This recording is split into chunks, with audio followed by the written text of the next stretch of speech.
Batavia di penghujung abad ke-19. Pemerintah Kompeni Belanda yang berpusat di Beltevreden, sekarang sekitar wilayah Monas dan Lapangan Banteng, mendatangkan Schout van Heyne, seorang perwira polisi khusus untuk memberangus gerakan 7 pendekar ulama Jayakarta bernama Pituan Pitulung alias Pitung. Sejak dibaiat di pesantren Kiapang Kebon Pala, Tanah Abang, oleh Kiai Haji Naipin di tahun 1880, ketujuh pendekar sekaligus ulama Betawi itu malang melintang menolong rakyat pribumi dari kekejaman Belanda dan tuan tanah Cina tanpa bisa dihalangi. Penjajah Belanda kewalahan. Schout van Heyne punya strategi. Selain mengerahkan pasukan Marsose yang terdiri dari orang-orang pribumi pengkhianat yang dibayar untuk bekerja demi kepentingan penjajah, dan juga mengerahkan polisi reguler dan juga para tukang pukul tuan tanah Cina yang biaya operasinya banyak yang berasal dari setoran para tuan tanah Cina di Batavia. Van Heyne juga menggunakan perang yang tidak konvensional, yaitu memproduksi berita-berita penuh fitnah terhadap Pitung yang dimuat 2 koran ternama Batavia, yakni Hindia Olanda dan Lokomotif. Sosok Pitung yang merupakan para pendekar ulama yang sangat tawadu, zuhud, namun memiliki ilmu yang tinggi di dalam ilmu agama maupun dunia, termasuk ilmu main pukul, difitnah sebagai bajingan perampok, pemerkosa dan penjahat kriminal. Upaya Van Heyne untuk mencitrakan Pitung sebagai gerakan kriminal menuai hasil. Warga Batavia dan Jayakarta pun berpandangannya pecah.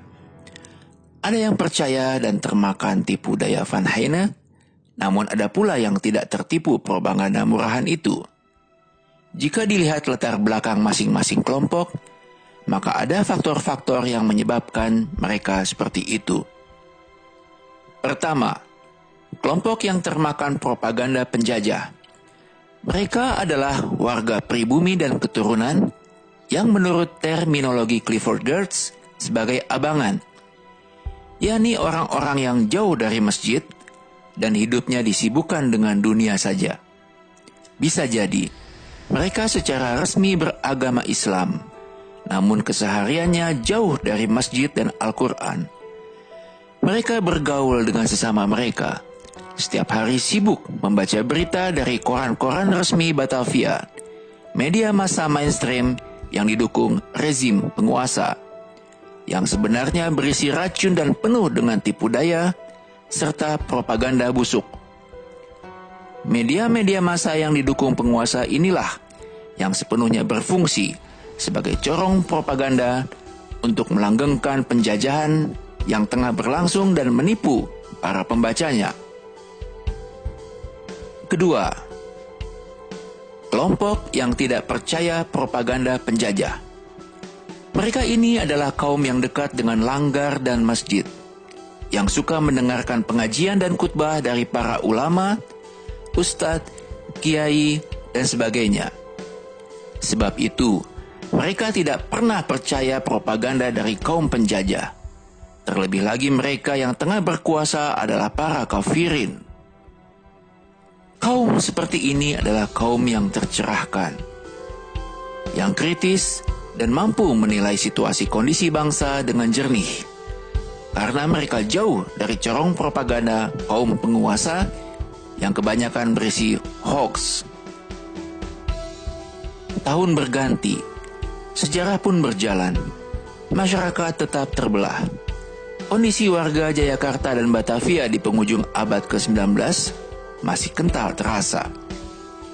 Ada yang mati-matian percaya dan yakin dengan pendapatnya. Bahkan saking cintanya, mendewa-dewakan orang yang mereka puja bagaikan Tuhan. Mereka berpegangan kepada berita-berita dari media-media besar yang menjadi corong propaganda kekuatan modal yang besar di belakangnya. Dan uniknya, mereka ini juga jauh dari masjid dan tuntunan para ustadz, kiai, dan ulama. Mereka termasuk kaum abangan, sama persis seperti di zaman Schout van Heyne.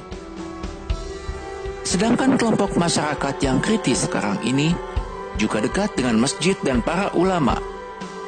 Mereka tidak mudah dibohongi propaganda palsu media besar dan bukan termasuk generasi micin atau generasi sinetron. Sebab itu kesadaran mereka tetap terjaga dengan baik dan bisa dengan jernih melihat benar atau salah dalam suatu peristiwa. Bagaimana dengan kelompok sekarang yang notabene katanya juga kelompok Islamis, dekat dengan masjid dan juga para ulamanya, namun dalam sikap dan tindakan malah nyinyir terhadap perjuangan Islam? Di zaman Schout van Heine juga ada yang seperti ini. Namanya Haji Samsudin.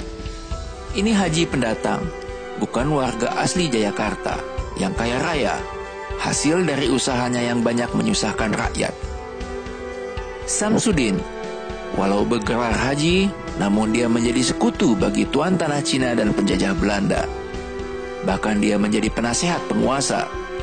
Haji Samsudin punya rumah besar di Marunda, punya usaha penyewaan kapal, punya peternakan berbagai macam hewan termasuk kuda, dan rumahnya selalu dijaga oleh tukang pukul yang digajinya.